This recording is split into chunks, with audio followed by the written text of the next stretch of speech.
Hey, you have got to stop sneaking up on me there. You have got to stop doing that. Welcome back to another edition of Fucked Up Story Time. So today on the episode, I'd like to explain a very profound story, the story that means a lot to me. It's a story of my grandfather in the Second World War. This is not a lighthearted story, this is a very serious story. A lot of hardship, sacrifice, very, very tough life experiences. So I'm going to give you a bit of perspective, you know, perhaps on suffering, on endurance, on the human animal, for example. So, the story goes as thus. My grandfather has 4 brothers. They were Americans from the east coast of the United States, the northeast coast of the United States. Vermont is where they were sort of located nearby. I do believe they may have been in some neighboring states prior to that.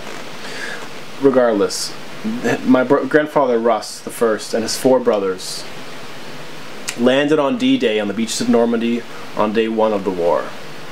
Now, this is a very, very difficult time in North American history. For example, they were ready. The Germans were completely ready for anyone to show up on that beach. They just gunned down and killed so many people. The waters were red with blood. It was a terrible day. This is not a lighthearted matter. Now, my grandfather and his 4 brothers, who were hunters before the war, so they had, I suppose they had instincts that were a bit conditioned and balanced beforehand going into war. In addition to their military training, they had, you know, they believed, they knew they could get through the war, and lo and behold, all 4 of them got through the beaches of Normandy on that day. Now, one may have followed them throughout the war later, to another point in Germany where they were being continuously bombarded by German shell fire. Now, this is a terrible situation to be under, especially when you have very little cover and you have no idea when the shells are going to fire on you. Nobody wants to be shot at with artillery shells from an unknown distance, especially when you're, you know, in some foreign country and scared and operating on very sort of animalistic sensory perception where you're constantly in a state of fear. This is not fun. Lo and behold, I am here today, so this may mean that my grandfather has come home. You may jump to conclusions and I might say you are correct. Yes, that is correct. However, allow me to bring you to the rest of the story first. Stop getting ahead of us here, okay? Good. So, like I was mentioning, my grandfather and his 4 brothers and his company, perhaps they were split up a little bit, I'm not sure of the exact fine details. They were being bombarded by German shell fire. And they're in a sort of a trench complex, in ditches dug out and sort of a wilderness area. There was a whimpering coming from a nearby foxhole, and this whimpering persisted, and my grandfather stuck his hand in to find out what the heck is in this foxhole. He stuck his hand in, pulled out by the scruff of its neck, a dog.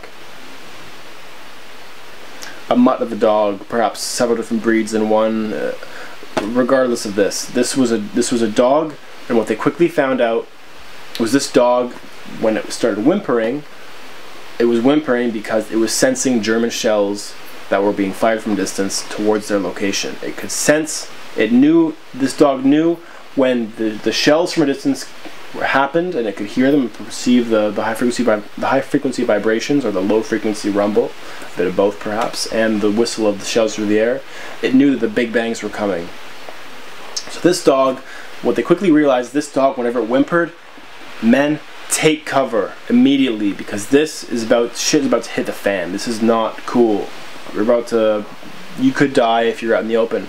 So what basically, to cut the story short, this dog kept my grandfather and his 4 brothers alive the entire war due to this, and its strange abilities to be able to sense things happening from a distance. Whenever the dog would cower, the men would take cover.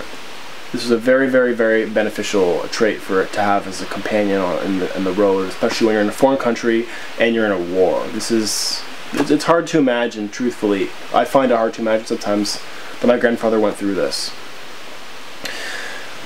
So as it panned out, the dog was wounded at one point. My grandfather was wounded. There was a grenade went off nearby his head, and he got shrapnel on the side of his head. He had bad hearing in one ear. It was hard to talk to him later in his life, but although, you know, as gentlemen get older and ladies get older, they kind of lose a little bit of the hearing anyway, so they lose the high frequencies. So this dog and my grandfather were wounded. Now, when a helicopter came, my grandfather said, "This dog is getting airlifted to hospital. This dog needs medical care. This is a soldier. This dog is part of our company." So what did a helicopter do because of my grandfather's rank? Yes, sir. Yes, sir. We will do this. So the helicopter brought the dog and my grandfather to the hospital. And the hospital people said, "What? You have this dog here? Why are you having this dog? This is a, this, we don't have dogs in our house. This dog has saved all of our lives. This dog is a hero. This dog has kept all of us alive throughout this entire war. This dog deserves a hospital bed." This dog was perhaps the first dog to ever be airlifted out of a combat situation towards a hospital and given an actual bed in the hospital next to my grandfather, who was, I do believe he was a ranking veteran. I'm not sure of his exact rank. However, I do know he received 4 silver stars in combat for perhaps valor. I asked him at one point in time if he could tell me stories of what happened to him in the war, and he said in a very serious way, he said, "I'd like to think about that and I'll get back to you." And the truth is, the next time I heard, he passed away. So to me, I understood how hard I got a feeling of how hard it was to go back in your mind to these very, very terrible times. You don't want to have to tell your grandson of these stories of killing and the bloodshed and the murder, and it's not necessarily, perhaps it is murder, one might miss it, but you're kind of forced into it. You don't necessarily have a choice. It's a very, very difficult situation.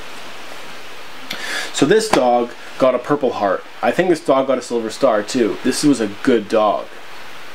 Now, after the war, my grandfather went home with this dog, and this dog was living with my grandfather on, in the States, on the northeast coast of the States, where my grandfather was from.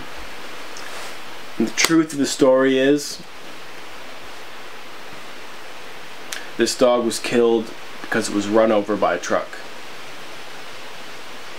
Now, on a scale of 1 to fucked up, that's fucked up. So, at this point, I must thank you for joining me for another series of Fucked Up Story Time. Thank you for watching. Take care. Until next time, be well. My book fell.